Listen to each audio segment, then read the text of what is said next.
पहला रूप माँ शैलपुत्री। हिमालय का एक नाम शैलेंद्र या शैल भी है। शैल मतलब पहाड़, चट्टान। देवी दुर्गा ने पार्वती के रूप में हिमालय के घर जन्म लिया। उनकी माँ का नाम था मैना। इसी कारण देवी का पहला नाम पड़ा शैलपुत्री यानी हिमालय की बेटी। माँ शैलपुत्री की पूजा धन, रोजगार और स्वास्थ्य के लिए की जाती है। शैलपुत्री सिखाती है कि जीवन में सफलता के लिए सबसे पहले इरादों में चट्टान की तरह मजबूती और अडिगता होनी चाहिए। दूसरा रूप माँ ब्रह्मचारिणी। ब्रह्मचारिणी का अर्थ है जो ब्रह्मा के द्वारा बताए गए आचरण पर चले, जो ब्रह्मा की प्राप्ति कराती हो, जो हमेशा संयम और नियम से रहे। जीवन में सफलता के लिए सिद्धांत और नियमों पर चलने की बहुत आवश्यकता होती है। इसके बिना कोई मंजिल नहीं पाई जा सकती। अनुशासन सबसे ज्यादा जरूरी है। ब्रह्मचारिणी की पूजा पराशक्तियों को पाने के लिए की जाती है। इनकी पूजा से कई सिद्धियां मिलती हैं। तीसरा रूप माँ चंद्रघंटा। जिसके माथे पर घंटे के आकार का चंद्रमा है, इसलिए इनका नाम चंद्रघंटा है। ये देवी संतुष्टि की देवी मानी जाती है। जीवन में सफलता के साथ शांति का अनुभव तब तक नहीं हो सकता है जब तक कि मन में संतुष्टि का भाव ना हो। आत्म कल्याण और शांति की तलाश जिसे हो, उसे माँ चंद्रघंटा की आराधना करनी चाहिए। चौथा रूप माँ कूष्मांडा।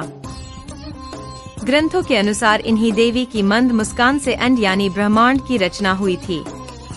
इसी कारण इनका नाम कूष्मांडा पड़ा। ये देवी भय दूर करती हैं। भय यानी डर ही सफलता की राह में सबसे बड़ी मुश्किल होती है। जिसे जीवन में सभी तरह के भय से मुक्त होकर सुख से जीवन बिताना हो, उसे देवी कूष्मांडा की पूजा करनी चाहिए। पांचवा रूप माँ स्कंदमाता। भगवान शिव और पार्वती के पहले पुत्र हैं कार्तिकेय। उनका ही एक नाम है स्कंद। कार्तिकेय यानी स्कंद की माता होने के कारण देवी के पांचवें रूप का नाम स्कंद माता है। उसके अलावा ये शक्ति की भी दाता है। सफलता के लिए शक्ति का संचय और सृजन की क्षमता दोनों का होना जरूरी है। माता का ये रूप यही सिखाता है और प्रदान भी करता है। छठा रूप माँ कात्यायनी। कात्यायन ऋषि ने देवी दुर्गा की बहुत तपस्या की थी और जब दुर्गा प्रसन्न हुई तो ऋषि ने वरदान में मांग लिया कि देवी दुर्गा उनके घर पुत्री के रूप में जन्म लें। कात्यायन की बेटी होने के कारण ही नाम पड़ा कात्यायनी। ये स्वास्थ्य की देवी हैं। रोग और कमजोर शरीर के साथ कभी सफलता हासिल नहीं की जा सकती। मंजिल पाने के लिए शरीर का निरोगी रहना जरूरी है। जिन्हें भी रोग, शोक, संताप से मुक्ति चाहिए, उन्हें देवी कात्यायनी को मनाना चाहिए। सातवां रूप माँ कालरात्रि। काल यानी समय और रात्रि मतलब रात। जो सिद्धियां रात के समय साधना से मिलती हैं, उन सब सिद्धियों को देने वाली माता कालरात्रि हैं। अलौकिक शक्तियों, तंत्र सिद्धि, मंत्र सिद्धि के लिए इन देवी की उपासना की जाती है। ये रूप सिखाता है कि सफलता के लिए दिन रात के भेद को भूला दीजिए। जो बिना रुके और थके लगातार आगे बढ़ना चाहता है, वो ही सफलता के शिखर पर पहुंच सकता है। आठवां रूप माँ महागौरी। गौरी यानी पार्वती, महागौरी यानी पार्वती का सबसे उत्कृष्ट स्वरूप।